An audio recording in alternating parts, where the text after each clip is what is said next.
Mbappé est en train de se faire détruire par la presse madrilène et les supporters. On va voir tout ça dans cette vidéo. Salut à tous les gars, c'est Azial. Aujourd'hui, on se retrouve pour une nouvelle vidéo. On va revenir un petit peu sur quelques actus après le Classico perdu. Ça commence à remonter finalement. C'était samedi soir, mais on continue d'avoir un petit peu des actus, des avis, des déclarations autour de ce Classico où t'as pris une sacrée claque, hein. Et notamment du côté de Mbappé. On va pas se mentir que je pense qu'il rêvait mieux. Je pense qu'il rêvait et qu'il espérait mieux pour un premier Classico au Bernabeu de plus, parce que bon, tu vois, à la limite, à l'extérieur, bon, ça n'aurait pas excusé la prestation catastrophique et sa prestation individuelle qui est absolument horrible. Mais t'aurais pu te dire, bon, le retour au Bernabeu pour l'histoire, devant mes supporters, on va faire mieux et tout. Bon, là, il peut toujours faire mieux à l'extérieur, mais de toute façon, ça va être compliqué de faire pire, si on doit être honnête. Que ce soit pour le Real ou pour lui personnellement, ça va être compliqué, je pense, de faire pire au retour. Mais ouais, prestation ratée. Alors la question qu'on va se poser, c'est est-ce que c'est le responsable? Est-ce que c'est à cause de lui particulièrement, spécialement que le Real Madrid gâche clairement ce début de saison? En tout cas, le début de saison est clairement pas bon. On n'est pas loin de la catastrophe à l'échelle du Real, parce que bon, en réalité, c'est que entre guillemets leur deuxième défaite. Mais c'est vrai qu'à l'échelle du Real, faire deux défaites dans une saison, bah déjà, t'es déjà pas loin de la crise. C'est pour montrer aussi la grandeur et l'exigence du club. Avant que la vidéo commence, n'hésitez pas à la liker, à commenter, à partager, à vous abonner, ça fait toujours plaisir et ça aide pour le développement de la chaîne. Et nous, on va pouvoir y aller dès maintenant. Du coup, on commence par une petite déclat téléfoot, parce que des supporters du Real ont été interrogés. Donc les supporters madrilènes, après le Classico hier soir, sans aucun doute ce soir, le manque de finition de Mbappé nous a coûté le match. Et moi, ça rejoint exactement ce que j'ai dit, que ce soit dans mon débrief ou même dans les vidéos d'après-match, un peu sur l'actu de tout ça et sur Mbappé. C'est que oui, pour moi, mais c'est pas que Mbappé, c'est Mbappé le responsable principal, parce que c'est lui qui a le plus raté, bah, c'est lui qu'on attendait, parce que premier Classico, aussi parce que je pense qu'on a notre vision un peu franco-française qui fait qu'on est très ciblé et très regardant par rapport à ses performances et ses débuts. Voilà, aussi il y a ce truc là, ce contexte de la nouvelle star qui arrive, ses débuts, son premier classico.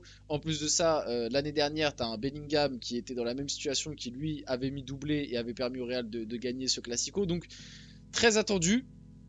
Mais pour moi, c'est pas que sa responsabilité non plus, parce qu'on l'a très vite compris que, de toute façon, là je vais juste résumer ce que je vous expliquais dans le débrief et les vidéos que j'ai déjà fait à ce sujet, mais le plan de jeu était clair côté Real, c'était d'envoyer dans la profondeur Vinicius et Mbappé. Donc Mbappé est celui le plus ciblé, logique, parce que c'est lui qui a raté le plus d'occasions, et en plus de ça, c'est lui qui a été le plus de fois hors jeu, donc qui a annihilé des actions, et il y a des moments, il y a des hors jeux, c'est pas normal. C'est pas normal pour un joueur de la trempe de Kylian Mbappé. Il y a certains hors-jeu où vraiment on n'est pas loin de la faute professionnelle.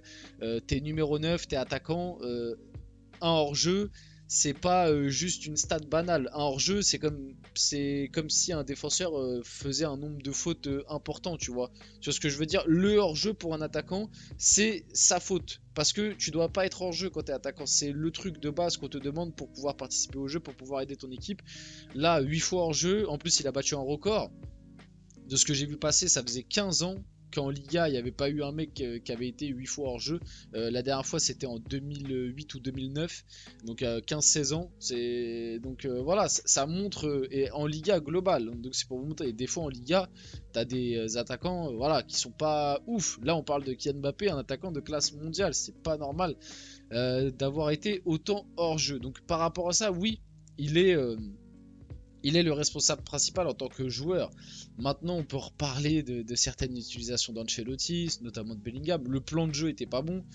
Tout miser uniquement sur les appels en profondeur de Mbappé et Vinicius, au final, on s'est vite rendu compte que c'était pas le bon.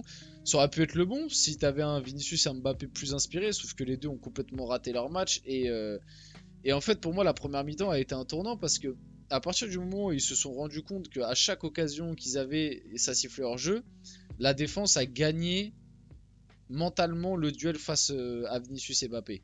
Et moi, j'ai senti en deuxième mi-temps, les deux, ils étaient éteints. Notamment Mbappé. Mbappé, en deuxième mi-temps, il n'a pas existé. Il n'a pas existé du tout. On l'a vu une fois, c'est quand il a eu l'occasion face à Peña qu'il rate. Sinon, c'est tout, quoi. En deuxième mi-temps, on l'a pas vu du tout. Alors qu'au moins, en première mi-temps, il n'a pas été bon. Mais au moins, on l'a vu. Tu vois, bon, la plupart du temps, on l'a vu hors jeu. On l'a vu aussi pour sa célébration alors que bah, le but était hors jeu et que ça ça l'a bien vanné derrière, mais au moins on l'a vu quoi. En première mi-temps un petit peu, en deuxième mi-temps on l'a même pas vu. Donc c'est pour dire un peu la prestation catastrophique, mais oui, là de toute façon Mbappé il se fait déglinguer du côté de l'Espagne là depuis samedi soir. Et peut-être que ça va lui faire du bien, parce que en France, il a été très souvent surprotégé, comme je vous l'ai dit. Bon, vous allez dire pas par nous, mais nous, entre guillemets, voilà, moi, je peux critiquer Mbappé autant de fois que je le veux, il le verra pas. Ce qui compte pour ce style de joueur-là, les avis qu'il voit, c'est les avis qui ont beaucoup d'influence, on va dire, sur les réseaux comme Twitter, ou alors les avis de médias. Et le problème de Mbappé aussi, je pense, un truc qui a fait que ça fait 2-3 ans qu'il progresse plus, ou même voire régresse, c'est qu'en fait, on l'excusait de tout. Quand il était au PSG et en équipe de France, on l'excusait de tout. Reprenez juste encore une fois le dernier Euro. Son dernier Euro, normalement, c'est pas normal que Mbappé, lors du dernier Euro, on ait été si gentil avec lui ici en France. On a été beaucoup trop gentil pour un joueur de la trempe de Mbappé. Alors oui, l'excuse du masque, allez, mais un nombre d'excuses incalculables. Ok, l'équipe de France n'a pas été bonne, Deschamps, etc. Mais le gars, à chaque fois qu'il a pu jouer titulaire, il a fait un Euro catastrophique. Enfin bref, on en a assez parlé, mais peut-être que là, le fait, et même depuis le début de saison du côté du Real, il a son début de saison, je le trouve très très moyennasse, voire même pas bon si tu te bases sur l'échelle de Mbappé qui est censé être un top 3 ballon d'or. Son début de saison, il est pas bon. Si tu prends pas ça en compte, tu te dis bon, c'est très moyen. Bah, je suis désolé, depuis le début de saison, même du côté du Real, il était quand même très très défendu et protégé. Et là, cette défaite lors du Classico et cette prestation cata, bah peut-être que ça va lui faire du bien. Alors bon, ça peut très bien aussi tourner dans le mauvais sens, parce qu'il a d'autres soucis aussi en ce moment. On n'oublie pas l'escapade en Suède. Mais peut-être que de se faire autant critiquer, ça va lui faire du bien. En tout cas, Inaki Peña a parlé des hors-jeux, il a dit les hors-jeux c'est un secret de notre coach, peu importe contre qui on joue, même contre les meilleures équipes du monde. Je voulais revenir là-dessus parce que j'ai vu aussi beaucoup de gens, encore une fois, pour défendre Mbappé, parce qu'il y a toujours des gens qui défendront Mbappé envers et contre tout. J'ai vu des gens dire oui, mais c'est pas Mbappé qui a été mauvais, c'est le Barça qui a joué trop bien les hors-jeux, et puis il y a des hors-jeux qui se sont joués à pas grand-chose. Alors oui, je suis d'accord, il y a des hors-jeux qui se sont joués à pas grand-chose. Oui, je suis d'accord que que la défense du Barça a très bien travaillé ce truc et le fait très bien, ce piège du hors-jeu. Maintenant, t'es Kylian Mbappé, quoi. Et pour moi, t'es Kylian Mbappé, t'es censé être l'un des meilleurs joueurs du monde. Même bah, justement, les gens qui le défendent nous expliquent que c'est le meilleur, c'est l'un des meilleurs, il va marquer l'histoire, nanana. Au bout d'un moment, les gars, pour moi, ce match a montré que Mbappé, en termes de QI football et d'intelligence de jeu, il n'est pas aussi haut que ce qu'on peut le penser. Parce qu'au bout d'un moment, que tu sois hors jeu 3, 4, 5 fois, à la mi-temps, je crois qu'il était déjà à 5 hors jeu. Mais au bout d'un moment, en deuxième mi-temps, tu dois te dire dans ta tête, mais je dois plus l'être. Et en deuxième mi-temps, il en a refait 3. Il en a refait 3 et on ne l'a pas vu à part ces 3 hors jeu. En fait, même si en face, tu as une défense qui le maîtrise super bien, tu dois t'adapter.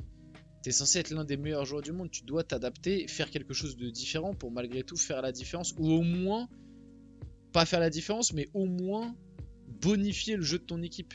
Là, en deuxième mi-temps, tu as continué à être hors jeu, t'as pas bonifié le jeu de ton équipe et t'as disparu. Bah voilà, c'est un constat qui je trouve est très très grave pour un joueur de la trempe de Mbappé. Donc Vinicius Junior, nous reviendrons comme toujours, nous sommes le plus grand club, vous le savez déjà. Je m'en fais pas, maintenant moi comme je dis, pour moi la Liga cette année ça va être très très compliqué pour le Real. Maintenant la Ligue des Champions c'est le Real, honnêtement on sait jamais, même si à l'heure actuelle collectivement je ne les vois pas, je pense que dès que ça va jouer une grosse équipe ça peut exploser. C'est vraiment une grosse équipe, hein. Genre demain, bah d'ailleurs bientôt il y a Real Liverpool, ça va être très intéressant pardon, de voir la confrontation en Ligue des Champions. Mais pour moi ce Real là actuellement, maintenant le Real peut progresser au cours de l'année, mais actuellement tu le mets face à une grosse équipe rodée style Liverpool City, le Barça on a vu, pour moi tu exploses, tu te fais exploser. Même Arsenal en vrai s'ils ont pas trop de blessures, pour moi ce Real actuellement se fait exploser. Lamine Yamal après la victoire contre le Real Madrid, c'est vraiment amusant quand on entend plus ses propres supporters que ceux de ses rivaux dans leur stade. Voilà, le bon vieux Lamine Yamal qui envoie des petits pics aux Madrilènes. Et pour finir, une petite stat sur le Barça. Le FC Barcelone est l'équipe qui a fait concéder le plus de hors-jeu cette saison au championnat dans le top 5 européen, 77. Et en deuxième, c'est Brighton qui a 35. Donc c'est pour montrer que vraiment, ils ont beaucoup travaillé cet aspect et que pour l'instant, ça fonctionne très bien. On va finir la vidéo là-dessus. J'espère que cette vidéo vous a plu. Si c'est le cas, n'hésitez pas à la liker, commenter, partager et vous abonner les gars. C'était Azial et on se retrouve très rapidement pour une prochaine vidéo.